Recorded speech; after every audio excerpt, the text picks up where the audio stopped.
د پاکستان د سند صوبې هندوانو د خپل 11 تنانو په وجنه احتجاج کړي چې بای روډ بلاک کړو.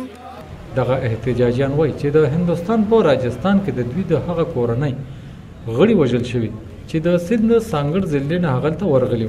د اگست په 9 وژل شوي دغه تنانو کې ماشومان، نارینه او زنانه هم شامل وي.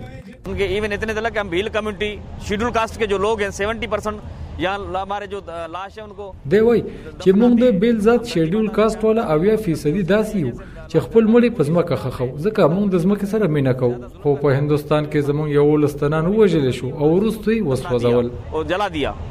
लोगों का मर्डर करके د هندستان د ورځپاڼې ټایمز اف انډیا د 10 اگست یو خبر تر مخه دغه کورنۍ یو تن کېول رام ژوندې پاتې شوی چې هغه وخت د پکور کې نو.